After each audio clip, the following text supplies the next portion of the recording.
wale walipigania rais na mimi kotini kwa Supreme Court, bado uliza sisi pesa kama hiyo. Na hiyo kesi ndio ilikuwa kubwa sana Kenya.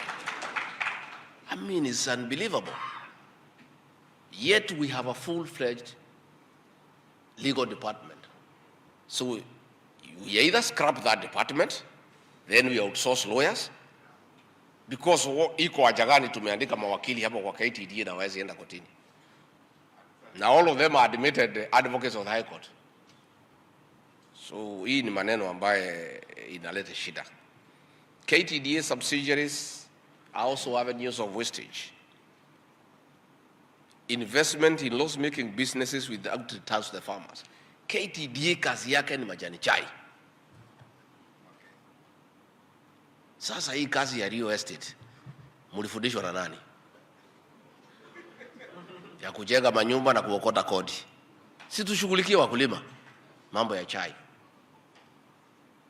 We'll be having a meeting with the new minister and the board so that all loss-making subsidiaries are shut down, because that loss is absorbed by who? By the farmer, not by the directors. There is no justification whatsoever under the sun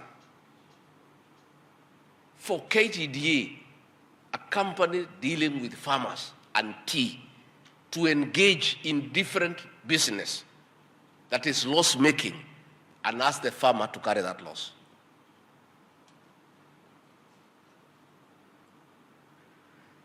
Najua wengine hamunipendi, lakini mimi sasa si lazima nipendwe. Si Pastor Dokas ananipenda. Sasa iko haja gani mimi kupendwa na wanaume? Kuna haja. We must speak the truth. And the time to fight for the farmer is now. Yeah. Yeah. Na hii maneno ya chai tutanyorosha.